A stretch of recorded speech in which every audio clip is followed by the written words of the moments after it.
All right, yo, what's going on, guys? It's Ceice here, and today I wanted to bring you guys one of my first educational content pieces out here. Today I'm going to be talking about what it takes to go pro in Fortnite and what you need to do to establish yourself as a top player in the 2021 competitive season. All right, so in order to become a pro, it's not just doing one or two things. It's actually a lot of things, and there's a lot of steps. And so right now I'm going to basically explain my top 5 things on what it takes in order to become pro.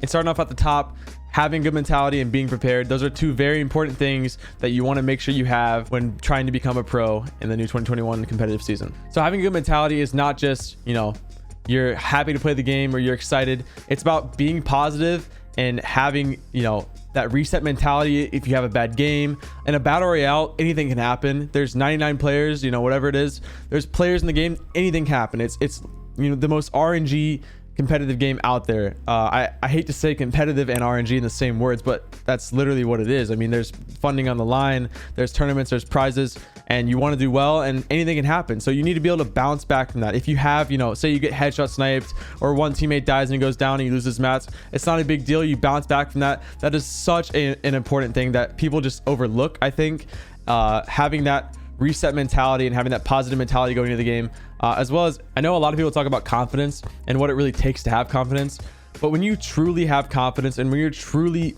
when you feel that confidence boost in you, you'll know it. And it's not just like, you're going into it, you'd be like, I'm so confident, you're telling yourself. It's not just that. You need to be prepared. And that's the next thing. Being prepared and having confidence, those are two very, very close things again. So being prepared, it's very simple, right? Have a game plan, have a strategy. So especially in a cash cup, for me personally, let's say in a trio cash cup, for example, I like to have a landing spot, and then I like to have rotates that I go into to get elims, because obviously it's a killer orientated format. So, I'll go, I'll land stealthy, then push into pleasant, then push into salty. Very easy, very simple. Have something like that so you're not going into it blindly and you have a plan made. So that way, once it's over, let's say you don't do as hot, you can go back and see what was the problem. This time around, maybe next cash up, I'll go craggy instead of going pleasant, or whatever the case is. You want to be able to have a plan so you can see what you did wrong to improve for the next one, if that makes sense. So that's very important, as well as, like I said, confidence. So if you have that plan and you're doing well, you'll build confidence off of that. You will slowly gain confidence, and you'll be ready for the next, or the games that you keep going on. If it's working once, it's going to work again, and so on and so forth. Confidence and having a plan prepared, like I said, very, very, very close ties. So that's what I would say is the first thing. Having a good mentality and being prepared. It's a lot to it, but it's very important if you want to become a pro. All right, and this next one is having good work ethic and staying motivated. I'd say those things also go hand in hand. So basically, work ethic is super simple, right? It's, wanting to improve, wanting to make mistakes, which I will touch on that in a later point. But basically, wanting to grind and wanting to, be the best version of yourself and just improve every single day and grow into the player that you think you can be, and that you can be, right? And then I'd say motivation as well. So motivation's very simple as well, right? It's literally, do you enjoy the game? I know that a lot of people from 2019, even 2020, might not enjoy the game as much anymore. The prize pools kind of dropped down. The game wasn't in a very stable state. So people used money as motivation. Is that really the core reason why you're playing the game? If that's not, great. If that is, it's not a big deal. I mean, money is definitely a big factor in why Fortnite is a big game. But you just gotta find the reason why you're motivated and find something, whether it's you want to make your family proud, you want to make a bunch of money, whatever it is, find that motivation, put it somewhere, and just push forward, and let that build your work ethic and build your career into something that you want it to be. So that right there is my number 2 tip and point. So yeah. All right, so number 1 on this 3-parter is basically Gamesense. Gamesense can be broken down in a couple things. So it's basically, VOD reviewing other people, watching other people and seeing what they do, listening to other people's comms, just analyzing other people's gameplays, and then looking at your own. Those are 2 things that can be broken up, obviously. So looking at your own, I would say a recommendation from me, after every night in scrims, don't just hop off, don't just get on the next day.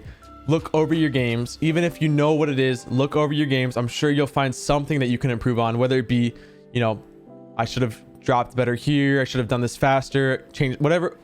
There's something you can improve on in each game. I'm telling you this right now. So That's that.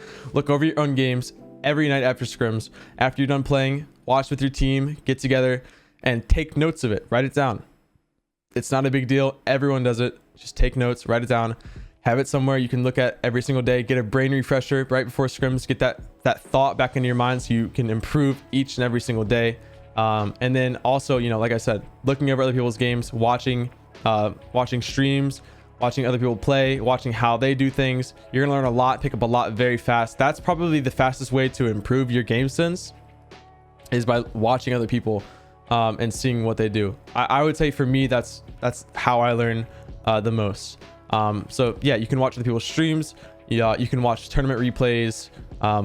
There's really a lot. You can even go into your own replay system and watch another team play in game and see how they do.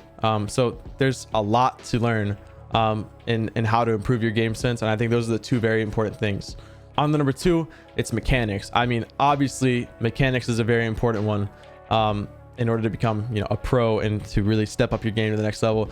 I'd say the easiest thing to improve your mechanics on is to grind zone wars, creative, anything you can do to basically be in that creative as long as you can is going to help you tenfold. So playing zone wars especially, I think, is what everyone's kind of hopping on. You know how it used to be box fighting earlier in the year, and now it's kind of moving on to zone wars, and I'm sure there's gonna be something else in the future. But staying in that meta of creative, essentially, obviously box fights right now aren't very meta, right? Zone wars is what it is. So play zone wars, you grind it, learn how to play it, learn how to become the best that you possibly can at zone wars, and your mechanics will improve.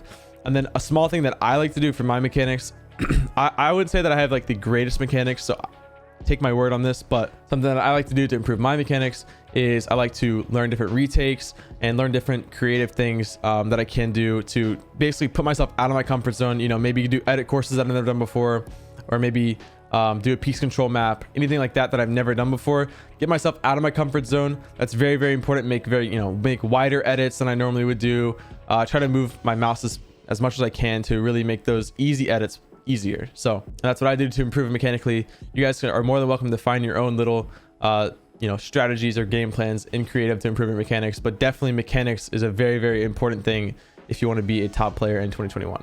And on to the last one, aim. I think that's a pretty obvious one. You guys probably might have expected that from me, but aiming is not just something that you can just kind of play over time and improve. Sure, you can improve at very small levels, but if you want to improve your aim the fastest, these are the few things that I'd recommend. Not just to play Kovacs. Don't just go through the motions just to play. I would honestly personally suggest getting an aim coach if you have those connects, so you can maybe message those people. I'll link some people in the description. I'll tell you guys who I would recommend, who I use. Even having an aim coach go through your routine, make you a routine. I can also share my routine. I'd be okay with that as well. So I'll put my routine, and I'll also share the person that has helped me with my aim coaching. That's very, very important. It's not just like you do a tracking scenario and you think that's going to help you. You need to have someone look at your aim, analyze what's wrong, and try to fix it. That's how you're going to improve your aim. It's not just super simple like that. There's a lot more to it than just hopping on Kovacs and playing Tile Frenzy for 10 minutes. It's more than that, and that's what people need to understand.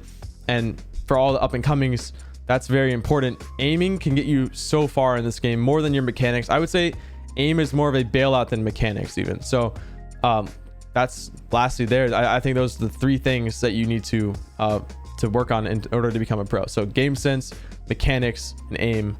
All 3 very important things. All right, so this next one is learning how to make mistakes and learning how to take criticism. So those are very 2 important things. Learning how to make mistakes. It's okay to make a mistake. Understand that and move on. Try to grow and improve every single day. That's the biggest thing that I think you can take from this. Try to just keep pushing forward, keep inching forward, whatever way you can. If you made a bad edit, accept that, understand that, it's okay. Get that thought out of your mind, go forward. If you keep making the same mistake, then you kind of need to go back and figure out why you're doing that mistake and what's really the cause of that. That's number 1 right there. So learn how to make mistakes and learn how to be okay with it. And then also learn how to take criticism. Criticism is a very, very important thing in anything in life, on how to improve and how to grow as a person and as a player. So criticism, getting criticism from your teammates and being okay with the thoughts. Maybe they're against your thoughts. If they're against your thoughts, get a second opinion. Maybe get someone that has made good choices in the past, and that's a top player. If you have that, having that second opinion is very, very important in a team environment. Making sure that you're not the one, you know, calling all your teammates out for their mistakes when you're the one really making the mistakes. Having a third party look at your mistakes and look at your gameplay is super important and crucial to improving.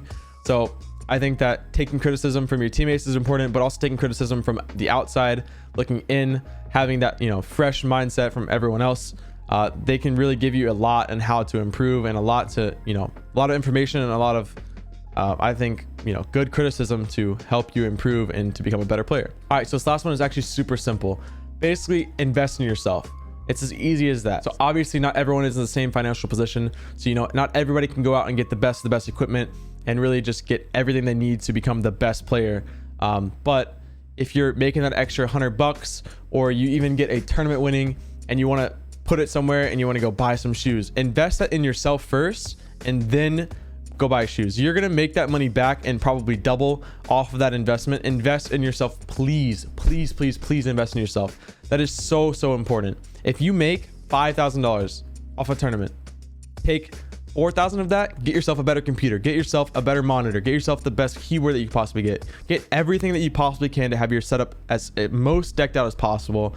And like I said, I know not everyone's in the same financial position, and you might not be making $5,000 a month or whatever the case is. But take that $200, take that $50, whatever it is, get it added up, get it in a total, and just put it into investing in yourself. Get whatever you can to make your game run the smoothest and run the quickest, to give yourself the most advantage possible. That's like probably the most important thing. And with Fortnite, you know, having so much money on the line and the chances of winning so much money so easily, it's really a no-brainer, right? Like, if you're starting off trying to go pro in this game and you're not already having the best setup, think about, you're going to be competing against people who have been going for a year, 6 months even, who have made $5,000. And let's say those players have invested into themselves. They're already on the best possible setup while you're starting at the bottom, right? That's not necessarily a bad thing, but take that $200, take that $100 and put it towards yourself. Put it into whatever you can to make your setup the best possible setup and to make you play better. Bottom line, invest in yourself. Put money towards this if you really want to get it. And I think that's really it. I mean, those are the 5 things. I think there's around 5 things that I would say are the most important in order to become a pro in this, you know, next year of FNCSs in 2021 and so forth. I mean, this definitely can be used as a lot broader for years and years and years. So if you guys enjoyed this type of content, let me know in the comments what you guys want to see. I have a lot of other content planned. So I'm very, very excited to be pursuing and doing a lot more educational content to help you guys out. I have so much written down and honestly so many ideas. I'm very, very excited to start this new year right. And that's pretty much it. Thank you guys so much for watching, and don't forget to leave a like and subscribe, and I will see you guys next time.